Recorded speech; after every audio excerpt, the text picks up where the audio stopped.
only one game stands between Tupelo and a trip to Hattiesburg for the state championship, and that is Starkville. Friday night on the blue turf at Renaissance Field for the North Half Championship with a kickoff schedule for 7 o'clock. It's Tupelo and longtime rival Starkville. For the second time this season, Coach, we had to go there, got a big win in Starkville earlier this year. Now we get them on our place.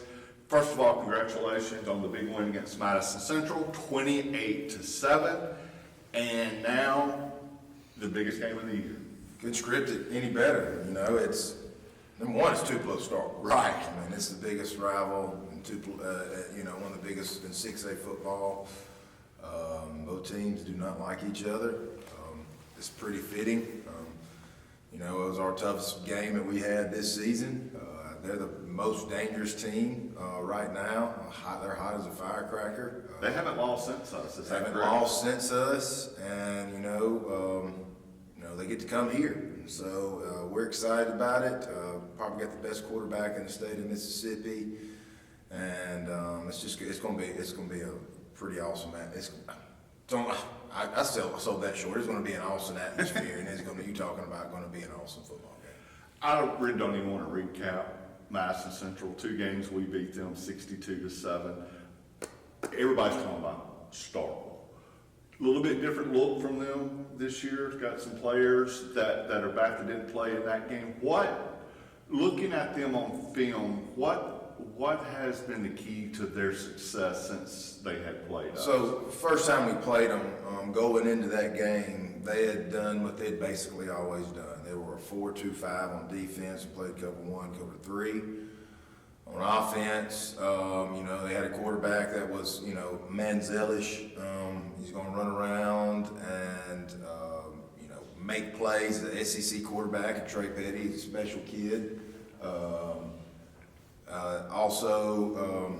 You know, they had a kid playing defense that was number 7. That was a safety for him.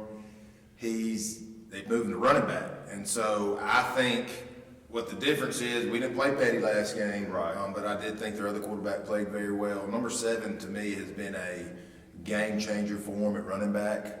He's been special. I told our coach he's kind of been their MVP since his transition. He's done really well. They're running the ball really, really well. They're the best. I think they're one of the best O-line. They're definitely the best coached O-line group I've seen. Their left tackle is really, really good. They do just a great job. They're very physical, very fast. I mean, they've got the most athletes on the field of any team you see. It's always adjustment, seeing that speed to somebody else's speed. And, you know, and Trey Petty's back. He didn't play, like I said, he didn't play against us, and he's playing very well, playing like he can play. They ran, you know, our defense is one of the best defenses in the state and probably even beyond the state. And Starkville ran against us as good as anybody has. I expect some adjustments from you guys as well. I don't want you to, you know, tell your game plan, but I mean, well, number one, I mean, we were missing 2 guys on defense right. that game that were key players for us, and we rubbed it in our guys' faces. You know, guys. I mean, I didn't think we played. I think that was one of the worst played games we had all season. Really do. I didn't think we played well. Thought our defense kind of went into the game knowing Petty wasn't playing and thinking they were going to kind of sleepwalk through it. We've played in games like that this year. Now it's a different story. I mean, our guys are definitely hungry. They should be hungry Friday night because, you know, that's all they've heard. Right. You know, that's all they heard. Like, oh, man, this team ran for, I mean, Coach Shute has got it on a T-shirt. How many yards Starkville ran against us last game? And our kids are seeing it every day. We're running it in their face every day. And our defense has done a pretty good job taking ownership of things when it's time to take ownership. So I feel good about us playing a lot better defensively.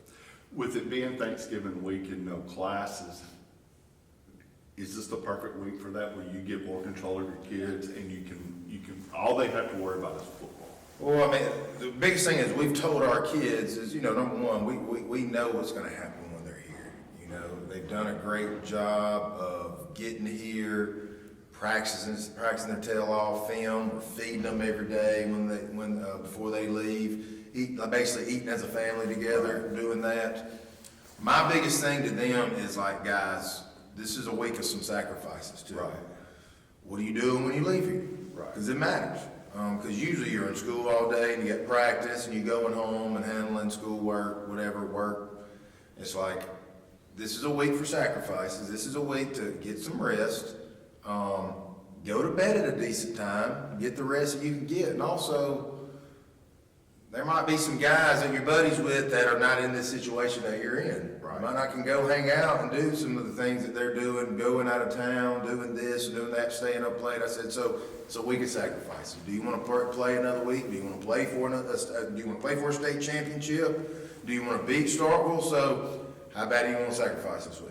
You talked about your senior leadership all year. Is this where that really comes into play? I think so. I mean, they've done a good job of holding each other accountable, being brothers and friends in the right way. We had a devotion last week, and Coach Sam McCray did it, and and that was one thing he talked about is the people that really matter to you are the people that are actually going to hold you accountable, not the people that are going to let you slip. And I thought our guys have done a great job. We've got some guys that are some seniors, that are some leaders, and they are the reason that we're playing for North Half Championship, because they'll call you out if you're not doing your job. They don't accept mediocrity, and they're doing it the right way. And we put it in their hands for sure. I said I didn't want to recap the Madison Central game, but I do want to bring up Quay Middlebrooks. That had to have been his best career game, maybe not yardage-wise, but he was like in a different zone Friday night. I think you could tell that first drive of the game, he looked like the fastest guy on the field. He was playing faster than everybody. Quay is playing really good football right now. Quay is doing a lot of right things right now. And I'm excited for him. I'm so happy for him because he's a great teammate too. He's a weapon for us, and he's complimenting each other. And when he's playing like that, our offense can really go. Kind of a scary moment Friday night when L.A. Ray went down. What is his status? Do you expect him to be able to he'll be fine. He should be 100% by Friday. We held him out Monday's practice. He'll practice. He'll practice Tuesday, Wednesday, Thursday, all that stuff. Just a little simple. It's just about the biggest thing going in this game is staying healthy. Right. I did notice when he came out of the medical tent, he was told somebody he wanted to get back in, and I think it was Chase Wilkerson, the trainer, that said, and we're up 28-7. Right. We don't need you right now. Game's out of hand. Game was out of hand, and it was a chance to get some, like you said, younger guys play in, and make sure that injury don't get worse. If you had one key to victory for this Friday night against Starkville, what would it be? It's a team that wants it the most. It's a team that wants it the most. It's two heavyweight. It's a heavyweight championship, man. Right. It's a heavyweight matchup, and it's going to boil down to that. Told our guys already this week, and I think our guys completely understand it. We've never seen this team before, and we haven't. I said that last week against Madison, but we're definitely not the same team that we were the first time we played them, and they're definitely not either. Right. And so this is our guys know those guys really well. They're friends, but they don't like each other. They like each other, but they don't like each other. They don't like Tupelo and Starkville don't like each other. It is what it is, and it's only fitting we're playing for a North Half Championship. It's a 30-year anniversary. I mean, back in the early '90s, this was the norm. Right. Tupelo and Starkville playing for a North Half Championship to go to the state championship, and so we're blessed to be where we are, and we wouldn't want it any other way. I told our guys this is who we wanted. Right. This is who we want. Right. Starkville got there by beating Clinton 30-2 at Clinton. That's right. And then on the other side of the bracket, you got Brandon in Ocean Springs. That'll be in Ocean Springs. That's going to be a pretty good matchup too. It is. It's going to be really good. Another heavyweight matchup down there. Whoever wins. Don't worry about the Yellow Jackets. There you go. Another big game this week in Oxford Thursday night. Kind of want to just get a little feel for you here. It's Egg Bowl week. It's so weird. It's always,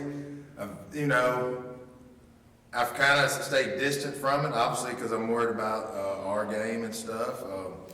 Obviously, some weird storylines into this one. I mean, to me, you know, Ole Miss was for a while one of the hottest teams in the SEC, midpoint. Arkansas game looked very bad. I've seen enough Egg Bowls. You've seen enough Egg Bowls. Everybody out there seen enough Egg Bowls. Everybody's kind of scratching their head going into this. Obviously, there's some distractions out there.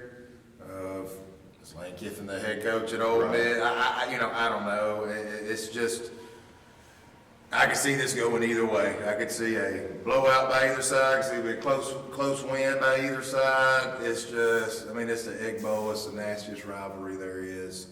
That's what makes it so much fun. You just never know. You just don't know, and especially right now. I mean, this is the norm, the uncertainty. It is. Well, Coach, good luck Friday night against Starkville. And hair it's getting a little long back there, so we can go a couple more weeks without a haircut. Also, want to give a shout out to our behind-the-scenes guy, Ryan Kuhn. It's his birthday. Happy birthday, Ryan. And you don't see him, but he's the one that puts this show together and does all the work, and we're very grateful for him. So, Friday night, 7 o'clock at the Blue Turf, we really need the best crowd that we've had all year. It is the game of the year. For Coach Ty Harden, I'm Greg Ellis. This is Gridiron Tales.